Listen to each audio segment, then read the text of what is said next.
Hello everyone, welcome to my channel. কি রান্না করিতে আপনাদের সবাইকে স্বাগত। আশা করি আপনারা সকলে ভালোই আছেন।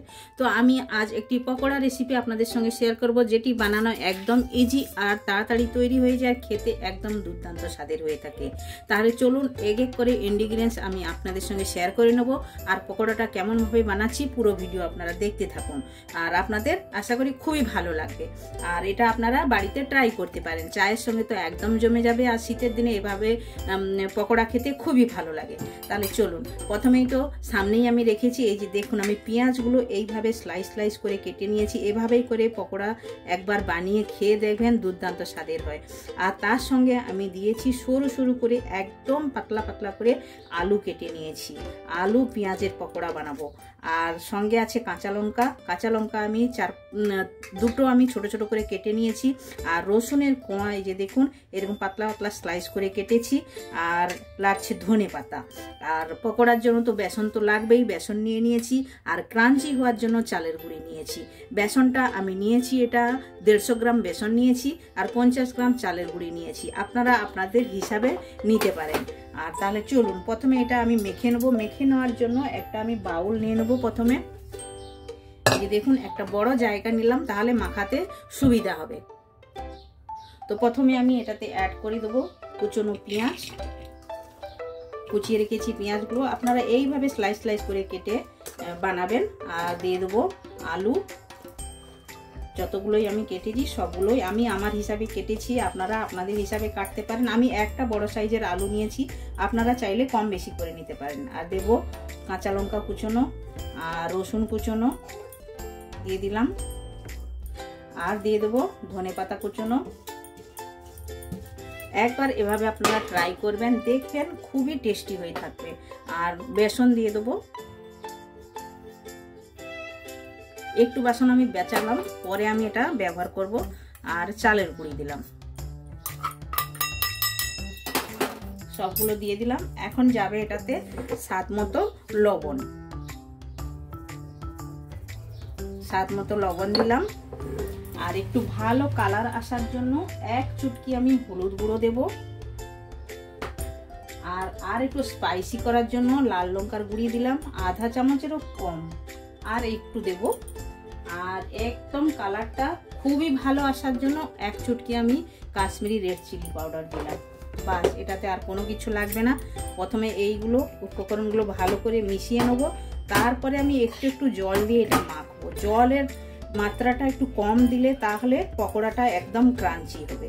আপনারা এটা এভাবেই করবেন, দেখবেন খুবই টেস্টি তো হয়ে থাকে, আর ক্রাঞ্চিনেসটা থাকবে ভালোভাবে। কমসে কম 5 থেকে 10 মিনিট তো ক্রাঞ্চি থাকবেই থাকবে।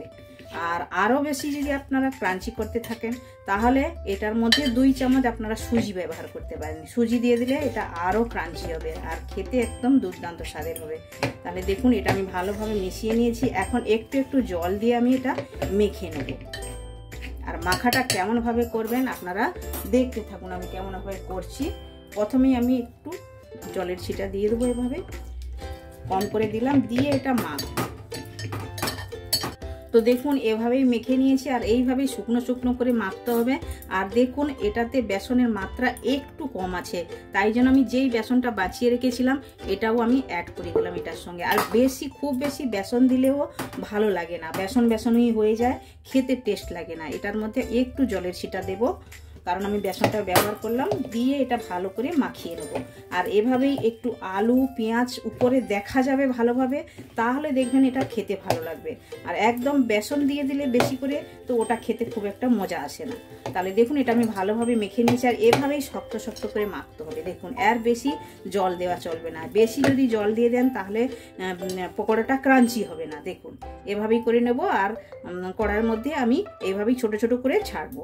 তাহলে চলুন গ্যাসের কাছে যাওয়া যাক। তো ওইদিকে তো গ্যাসটা চালু করে আমি তেল গরম করতে বসিয়ে দিয়েছি। এখন আমি একটা চাটনি বানিয়ে নেবো পকোড়ার সঙ্গে খাওয়ার জন্য। এটা আমি গ্রিন চাটনি বানাবো। আর দেখুন আমি কেমনভাবে বানাচ্ছি, এভাবেই চাটনির সঙ্গে পকোড়াটা খেতে একদম মজা এসে যায়। তো প্রথমে আমি দিয়ে দেবো ধনে পাতা। আর এখন শীতের সময় ধনে পাতা তো বাজারে খুবই পাওয়া যায়, আর কিন্তু আমরা যেখানে থাকি এখানে তো 12 মাসই ধনে পাতা ভালোই পাওয়া যায়। তো এটা দেখুন দিলাম ধনে পাতা। আর কাঁচা লঙ্কা দুটো আমি এভাবে কেটে নিয়েছি। আর রসুনের কোয়া 4 থেকে 5-6টি আমি দিয়েছি, আপনারা আপনাদের হিসাবে দিবেন। আর চাটনিটা কিন্তু দুর্দান্ত স্বাদের হয়ে থাকে। আর এটার সঙ্গে দেখো ড্রাই করা মানে চিনে বাদাম, এটাই আমি দিলাম। মানে ড্রাই করা আমি আধা পিসে রেখেছি চিনে বাদামটা, ওটাই আমি অ্যাড করলাম। আর এটাতে যাবে এই যে লেবুর রস। চাটনি দুর্দান্ত স্বাদের হয়ে থাকে, আপনারা এভাবে একবার বানিয়ে খেয়ে দেখবেন। আর এটার সঙ্গে আপনারা যে কোনো পকোড়া হোক, কোনো ভাজাভুজি হোক, তার সঙ্গে খেতে কিন্তু খুবই ভালো লাগে। আর দেব স্বাদ মতো লবণ দিয়ে দিলাম, আর দেব একটু জিরের গুঁড়ো, ভাজা জিরের গুঁড়ো একটু অ্যাড করে দিলাম। বাস, এটাতে আর কোনো কিছু লাগবে না। প্রথমে এটা শুকনো আমি ঘুরিয়ে নেবো, তারপরে আমি জল অ্যাড করব। তো দেখুন আধা পিসা করে নিয়ে নিয়েছি, এখন এটাতে আমি জল অ্যাড করে দেবো। এতটাই জল অ্যাড করলাম, আর একটা চামচ দিয়ে ভালোভাবে মিক্সড করে দেবো, দিয়ে একদম মিহি করে পিষে নেব।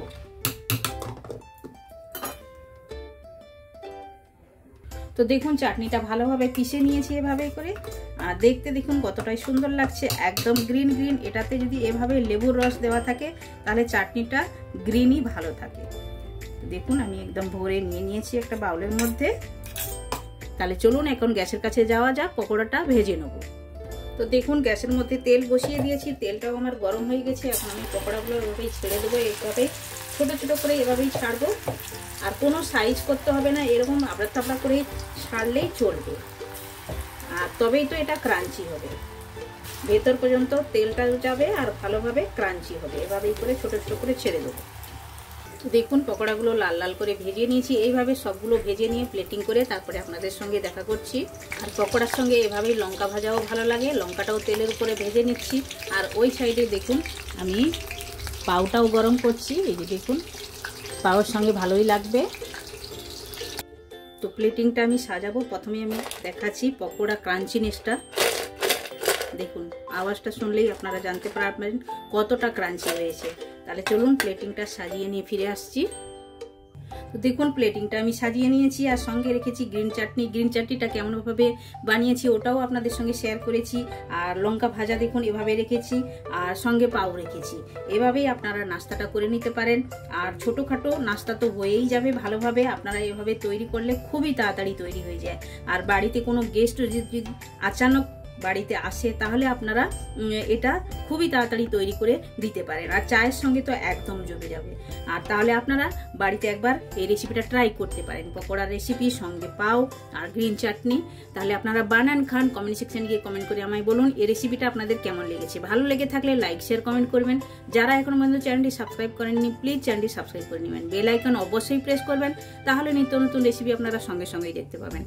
আবার দেখা হচ্ছে নতুন কোনো রেসিপির সঙ্গে। সবাই ভালো থাকবেন, সুস্থ থাকবেন। আপনারা আপনাদের কিমতি টাইম আমায় দেওয়ার জন্য আপনাদেরকে অনেক অনেক ধন্যবাদ।